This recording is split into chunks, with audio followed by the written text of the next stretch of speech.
भगवान की जय। श्री सीताराम भगवान की जय। श्री गौरी शंकर महादेव की जय।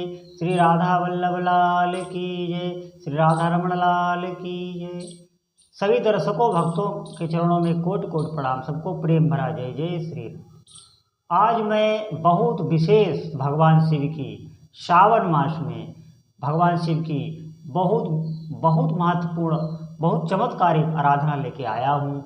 और आप समझे, हजारों मंदिर बनवाने में भगवान शिव जी की शिवलिंग की हजारों स्थापना करवाने में जो पुण्य मिलता है वो सहज ही आपको इस पूजन से मिल जाएगा। और कोई भी बड़ी से बड़ी मनोकामना, कोई बड़े से बड़ा आपका कार्य हो जो नहीं हो रहा हो, वो इस पूजन से आपका पूर्ण होगा। भगवान भोलेनाथ की कृपा से आज मैं आपको बताऊंगा कि किस तरह आप अपने जीवन को बहुत ही सफल बना सकते हैं। आप ये पूजन आपको विधिवत करना है। श्रावण मास में किसी भी सोमवार को करें या आप रोज भी कर सकते हैं। और लिंग पुराण में बहुत इसका वर्णन है और सभी संतजन सभी भक्तजन इसका खूब लाभ लेते हैं। आप भी लीजिए। मेरी यही विनती है कि आप इसको करिए। बहुत सरल विधि है, कोई क्लिष्ट मंत्र नहीं, कोई बड़ा अनुष्ठान नहीं, बहुत सहज पूजा है। और इसका फल इतना है, जो बड़े बड़े मंदिरों का निर्माण करा के भगवान भोलेनाथ की स्थापना की जाती है, वो आपको सहजता में ही उसका पुण्य मिल जाएगा। आप पार्थिव शिवलिंग निर्माण पूजा में विधि आपको बताऊंगा। भगवान भोलेनाथ की जो मिट्टी की शिवलिंग बनाई जाती है, घर पे ही बनाना है। और उनका जो है क्या फल है, उनको बनाने का क्या महत्व है, और कोई भी मनोकामना आपकी बहुत शीघ्रता से पूर्ण होगी। ये आप समझिए, देवादिदेव महादेव भोलेनाथ सभी देवताओं के अधिष्ठात्र देवता हैं, उनकी बहुत सरल विधि से पूजा है। आप इसको करें और लाभ लें, ये मैं आपको आज बताऊंगा। और भगवान ने भी ये पूजा की थी, भगवान श्री राम ने की थी।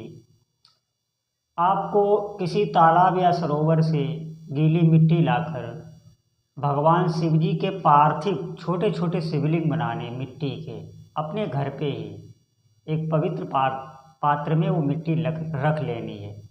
करना क्या है, किसी तालाब से आपको गीली मिट्टी लानी है।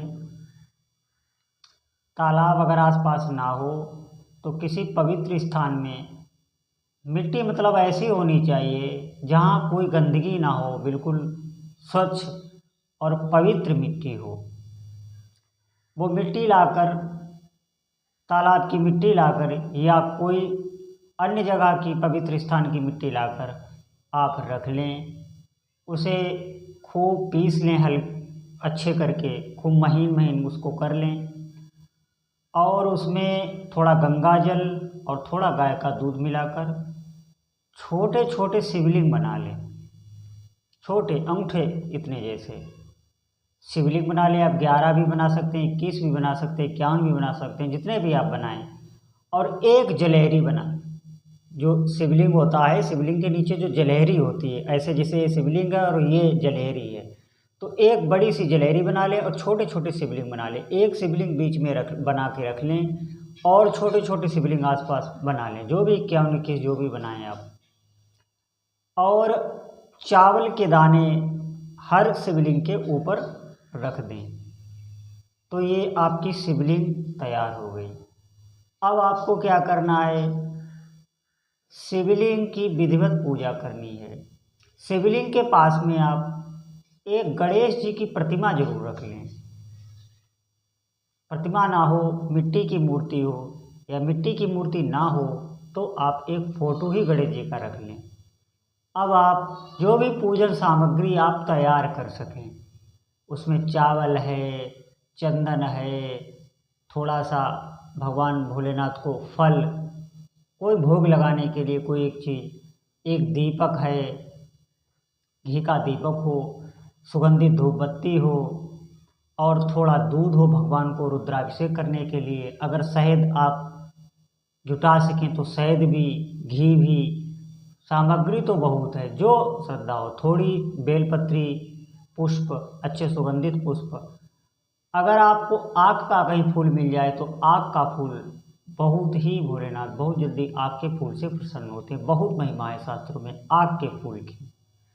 तो आपको क्या करना है, सर्वप्रथम आपको शिवलिंग को जल से, गंगा जल में जल मिलाकर थोड़ा अभिषेक करा लेना है। सब शिवलिंग का थोड़ा अभिषेक करा लेना, डाल के सिंचित कर देना है। फिर आपको दूध से भोलेनाथ का अभिषेक करना है। फिर आपको जो है फिर जल से थोड़ा अभिषेक करना है। फिर आपको जो है भगवान को चंदन से भगवान को टीका लगाना है, त्रिपुंड लगाना है, जैसा भी आप लगा सकें। भगवान पर पुष्प चढ़ा दें भगवान पर। फिर आप बारी बारी करके सब सामग्री आप चढ़ाते। मंत्र आप ना आता हो तो आप भगवान श्री राम का, क्योंकि राम जी का भोलेनाथ नाम लिया जाता है।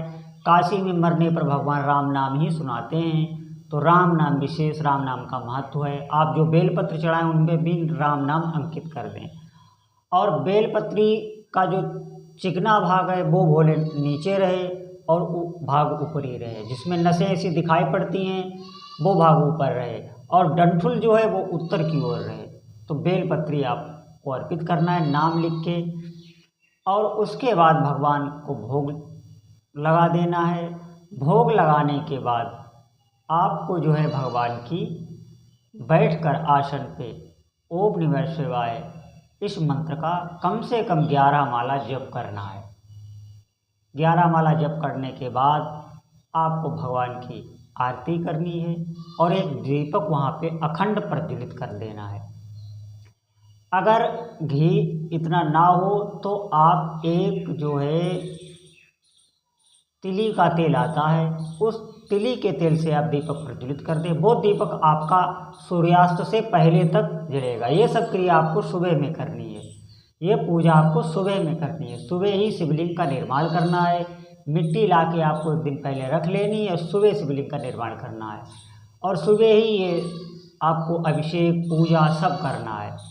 फिर आपको जो है माला 11 माला जप करना है। 11 माला जप करने के बाद आप भगवान की और भी जो भी स्तुति कर सकें, आप रामायण पाठ कर सकते हैं। जो भी आप श्रद्धा से भगवान की पूजा करें वो करें, और उन सब के बाद आप भगवान से एकाग्रचित होकर अपनी कोई भी मनोकामना है वो भगवान से अपनी कहें। निश्चित मानिए ये बहुत बड़ा कर्म हो जाता है, ये बहुत बड़ा जीवन में पुण्य बन जाता है। देखो हम ऐसे तो मंदिर की स्थापना नहीं करा सकते, पूजा बहुत सारा पैसा लगता है, तो ये बहुत सरल विधि है, और शास्त्र में लिंग पुराण में आप रोज कर सकते हैं। निश्चित मानिए इससे बड़ा कोई कर्म नहीं है, और आपके पुण्य, ये बहुत बड़े पुण्य बढ़ जाएंगे, ये आपके भाग्य को बढ़ाते चले जाएंगे। ये इतनी बड़ी पूजा है भगवान शिव जी की। ये आप विशेष ध्यान रखें। भगवान शिव जी की आरती करें। आरती करने के बाद वो दीपक प्रज्वलित कर लें, वो पूरे दिन जलता रहेगा। शाम को सूर्यास्त से पहले आपको शिवलिंग का विसर्जित करना है। विसर्जित करने के लिए आप एक पात्र में जल रखें, और उस जल में भगवान को आज्ञा मांगें, उनसे क्षमा प्रार्थना करें। कोई मंत्र की ज़रूरत नहीं है। देखो मंत्र हम बताएंगे तो आपको बहुत क्लिष्ट लगने लगेगा, क्योंकि विसर्जन की बहुत लंबी लिस्ट है। तो आपको क्या करना है, हाथ जोड़कर भगवान भाव से भगवान भोलेनाथ से क्षमा मांगनी है। अपने शब्दों में क्षमा मांग के आपको उनसे आज्ञा लेनी है, और उनको आप शिवलिंग को ले जाके उसी पात्र में जल में रख दें। जब वो जल में बिल्कुल मिट्टी हो जाए, घुल जाए, तो उसे किसी क्यारी में डाल दें। किसी पेड़ वृक्ष की क्यारी में डाल दें, पवित्र जगह पर, कि किसी का पैर ना पड़े उस जगह पे। बस ये विसर्जन भगवान का हो गया। पूरा आपको फल मिल जाएगा। बहुत सरल विधि है, आप इसको करें। देखो हम मंदिर का निर्माण नहीं कर सकते, हमारे अंदर इतनी क्षमता नहीं है कि सब लोग के इतनी अंदर क्षमता आ जाए कि वो कई भगवान की शिवलिंग बना के उनका जो है प्राण प्रतिष्ठा कर पाएँ।